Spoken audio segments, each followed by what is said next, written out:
Station, this is Houston. Are you ready for the event? We are ready for the event. ACR, this is Mission Control Houston. Please call station for a voice check. Station, this is Houston ACR. How do you hear me? We hear you loud and clear. How us?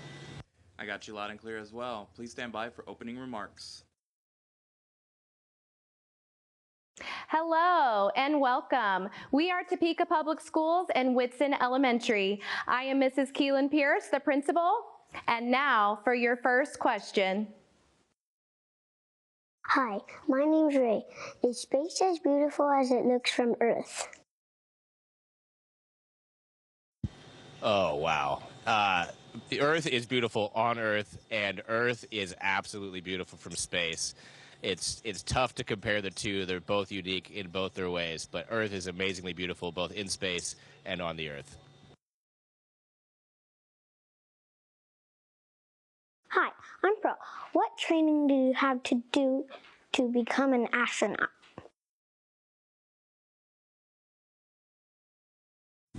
Well, Pearl, we have to do many things. We're students just like you are, and we have to learn all about the spacecraft that we'll be living on, the spacecraft that we launch on, all of the cargo ships. We have to learn all about the systems and how they fly. Also, we have to learn how to do maintenance. We have to learn how to do spacewalks. We have to learn how to do robotics. We have to learn how to be doctors to some degree on board in case somebody gets hurt. We have to learn how to, what else, Matthew? So many things, like flying in space. Like you saw one of our crewmates came fly here. We practiced that underwater in the pool for getting ready for spacewalks. We trained for years and years and years, and then we come back on Earth and do it again. Hi, my name is Jack. Do you think that in our lifetime anyone would be able to live on Mars, and how? Jack, short answer, absolutely yes. But we have a lot of little steps to get there. Just like you in school, you take lots of little steps to learn complicated things. As humans, we're going to take lots of little steps to live on Mars. And it starts with here on the International Space Station at 240 miles from the Earth. We're learning to live and work in space. We've been doing that for 20 years up here to get continuously. The next step is the moon. The moon is 1,000 times more. In fact, the moon is 240,000 miles away, and we're working to do that on the Artemis program. And then we're working to go to Mars. And Mars is another 1,000 times away. At its furthest point from Earth, Mars is 240 million miles away. So little teeny steps along the way, and hopefully by the time in a couple of years you're going to get to watch us go to the moon, and then you'll come join us on Mars. Hi, I'm Hudson. Since you orbit the Earth many times each day, how does your body adjust to eating and sleeping as the light changes? Hudson, that's a really good question. We actually have a schedule. And it doesn't make a difference whether the sun is up or the sun is down, although it does it about 16 times while we are awake or as we go through a full day, as we say. And so we just go according to the clock. And the clock that we live by here on board this International Space Station is GMT, or Greenwich Mean Time. And so all of the control centers work around the clock, and they help us get through our day from the morning until we go to bed, and when we get back up in the next day, do it all over again.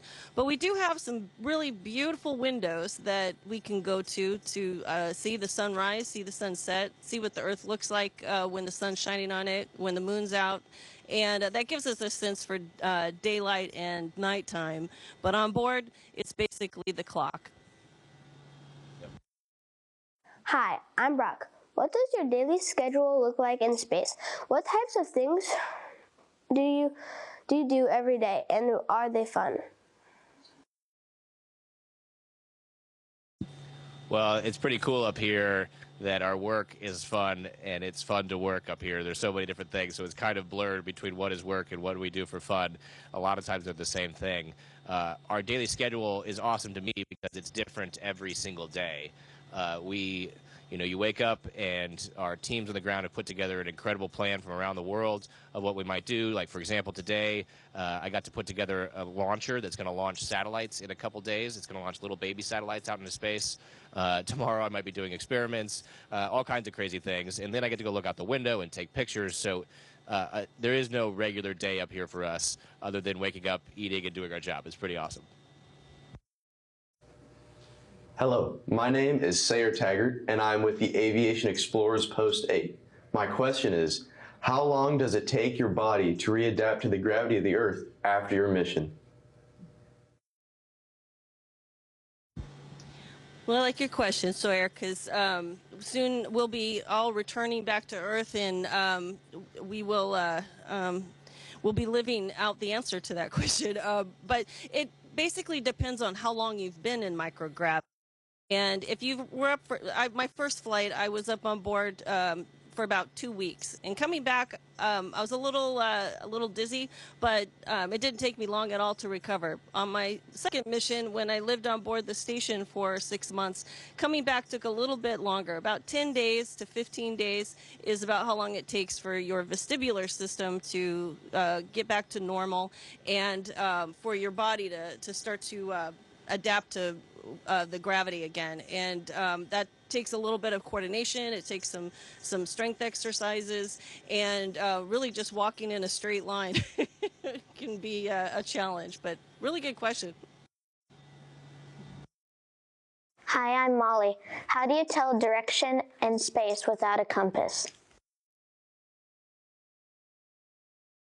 Well, funny you bring up compass. We had some magnets on the space station, and the other day we actually had a compass. We made a rudimentary compass. We were floating it around, and we were watching it orient with Earth's gravitational field. And in fact, we do have actual compasses on the space station. They're called magnetometers, and we use them to get the initial, to kind of figure out kind of where the space station's pointing. And then we use more precise things like star trackers that look at stars, global positioning systems that measure how far we are away from other satellites, and we're able to figure out where we are and where we're pointed. So we have lots of really cool instruments up here, and it's an entire system we call the motion control system that detects where we are and tells us where to go. Hi, I'm Macy. Who or what inspired you to pursue a career in space exploration? Well, Macy, it was none other than a teacher. It was Krista McAuliffe, who was the first teacher to go into space. And I was in high school at the time. She was about to fly. And at that time of my life, I spent more time with my teachers than I did my own parents. And so it was a teacher who actually inspired me to become an astronaut. What about you, Matthew? Oh, so many people inspired, from teachers along the way to my parents, to my family. Like, just so many people along the way inspired me to become an astronaut. It wasn't one individual person. And then obviously I was my background was going into flight tests and testing airplanes, and so I was always looking up to those that were testing airplanes in the 50s and 60s and 70s time era. Hi, my name is Juan, and my question is, how do you steer the International Space Station?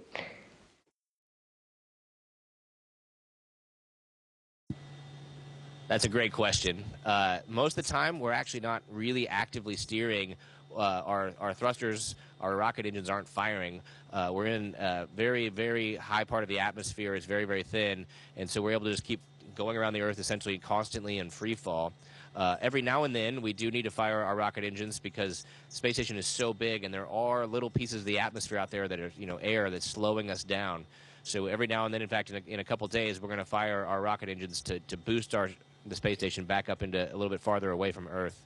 And then for steering, we actually have some gyroscopes that we're able to move that steer the whole, big old gyroscopes, big, massive gyroscopes that steer the space station. And we have little teeny rocket engines that fire to keep the space station pointing in the correct direction. Hi, my name is Beckett Krieger. My question is, what experiment have you done that was the most exciting while on the space station? Well, hey, Beckett. It's hard to say just one. because and the most exciting could have different facets to it. So one that I thought was really exciting was Astrobee, where we have these robots on board the space station, and they are named after different types of bees. And the way that they operate on board the space station is through computer programming that is done by students. And so we astronauts get to help operate and set up these robots to fly, and then we get to monitor them as they fly out the code that the students write. And I think that's pretty exciting because so many hands have touched that experiment, so to speak. So it's one of the most exciting, I think. Hi, my name is Jessica. My question is, where do you sleep in outer space?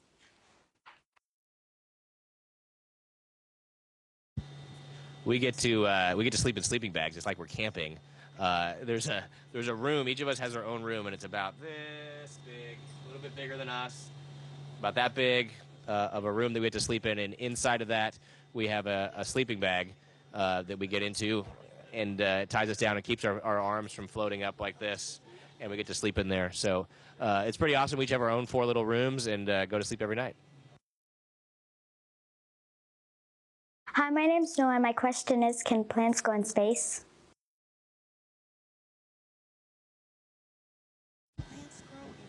Yes. Nora, yes, plants can grow in space, and we have a couple of experiments going on right now that are growing plants. And we have some grasses that we are growing, and then we have some that we have put in little containers, and we're looking at the effects of UV light and how the plant grows. It's a really fascinating type of experiment to do up here. Hi, my name is Elena, and my question is, can you have ice in your drinks in space? Well, we do have freezers, but no, we don't get to have ice in our drinks. We actually have little drink bags like this that we put all our drinks in. This is a fruit punch, and the best part about it is you can make little spheres of water, and you get to drink like this. But you don't get to have ice.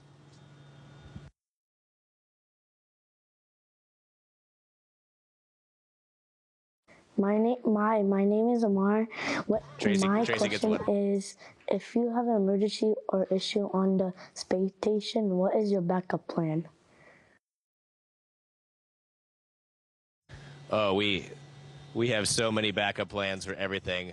Our mission control centers around the planet have put together so many plans for so many backup plans and backup plans to backup plans, and we train to recover from them.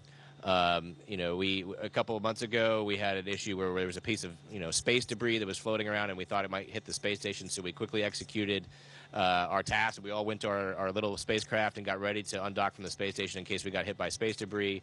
We're prepared for fires or losing air, like if air was to escape from the space station, or toxic chemicals. We train all the time and we practice all the time to be ready for those contingencies. But we have backup plans for backup plans for backup plans. Hi, my name is Eli Holcomb. What is the strangest thing that you've experienced in space? This guy. No, I'm just kidding. No, no. I think the strangest thing that I've experienced on this mission was during a spacewalk. We were in the preparation phase. Once we had evacuated the crew lock, I was with my partner Mike, and my umbilical had sprung a leak with water, and in part of the recovery from that, there was water that had formed on my glove, and it formed an ice pack, and essentially my hand started to freeze through the glove, and it was one of the strangest feelings I've ever had because I didn't know at the time what was going on. Plus, my visor had frosted over from water spraying on it, and so that was one of the strangest things I've ever experienced. But with the help from the team and my crewmates, we got back in safely, and well, I guess you could call that one of our emergencies as well. So, but all is well. Hi, my name is Anna from Kansas, and my question is, what kind of emergency training do astronauts have?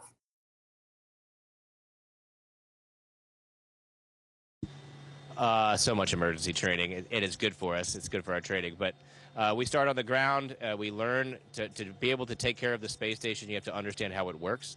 So to be prepared for emergency the same way. We start by studying all the systems of the space station and understanding how they work and how they interwork with each other. And then that way we know if a certain system fails or has a problem. Oh, and we have a book. We have a big old book of just emergencies. And that's just the big time emergencies, the big ones. We have computer file after computer file of all the little contingencies and other problems that could go wrong with the space station. So the first step is to learn how the space station works, and then the second step is how to respond when it breaks.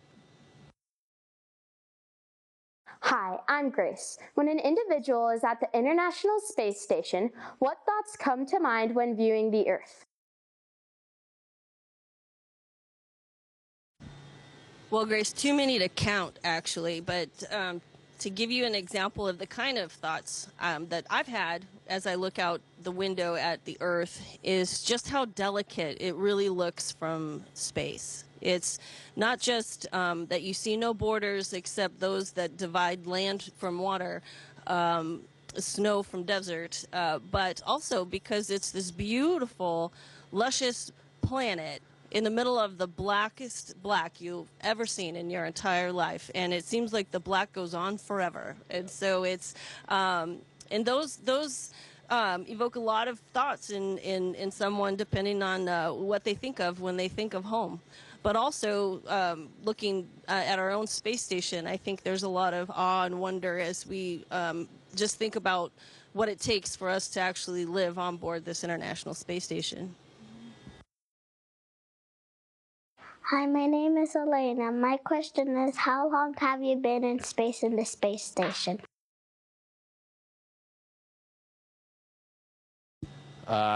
Crew 8, our crew has been up here since early March, and yeah, about 5 months for all of us, and we've got another month to go, so about 6 months, and that's what we generally do. We have crews come up for 6 months, and then a new crew will come up, and they'll have a couple days, maybe a week to 2 weeks, where we're all up here together. It's a big zoo of people, and then the older crew goes home. So we're getting ready to go home here in about a month, right after the new crew launches up here to space. Hi, my name is Corbin, and my question is, can you guys watch TV in space? Hey, Corbin, we watch a form of TV, but it's not as real time as what you might have at home. Although it just keeps on, things just keep improving up here, and so we do have internet, and we can watch videos somewhat real time as they're created, but we're limited by our coverage of satellites. We have to have connection to satellites, and that's not 100% all the time, and so it's a little limited, but we do get to watch TV in a sense. Hi, my name is Sela, and my question is, what do you like about living in outer space? I love so many things about living in space. I could go on for a while, but I love flipping and flying. Like you saw just a second ago, one of my crewmates came flying through here, or even earlier he came flying that way. A lot of times I have to go that way to get something, and Tracy's going to do a flip for us, like she's walking on the ceiling. I just love the fact that I can come through the lab. This is our laboratory module, and I can fly straight through it, or I can flip straight through it. And so I just love flipping through the lab every single day to go get something. If I got to go get a tool, I can go float, or I can flip. I can do whatever I want. And so that's one of the things. There are so many things I love about being up here. Another one is I can live in my crew quarters, where I sleep every night, and I can get to work within 2 minutes. So I can wake up about 3 minutes before the day starts. We start our day with a meeting in the morning that we had talked to Mission Control, and I wake up about 3 to 5 minutes before that happens. Wake up, brush my teeth, and I'm out, and I'm at work within 5 minutes of waking up. So I really like that part. Congratulations to the NASA team from Topeka Public Schools. We are so excited. So from the Whitson Warriors and the 13,000 students and parents, we are cheering you on. We want to congratulate you and thank you for showing us new careers that students can explore, from being astronauts to individuals working in the STEM area and the STEAM area. We are so excited to watch this journey along with you. So be safe and know that you have Topeka Public Schools and our entire community cheering you on. We are so happy to be able to talk to you guys today and share just a small bit of everything we do up here. And we'd love to share what we do. And we're super excited about the questions that you all asked. They're very interesting, insightful, and we hope that you enjoyed our answers and that we'll see you up here in space, whether it's the International Space Station, the Moon, or Mars, in the years to come. Station to Houston ACR, that concludes the event. Thank you to all participants. Station, we are now resuming operational audio conference.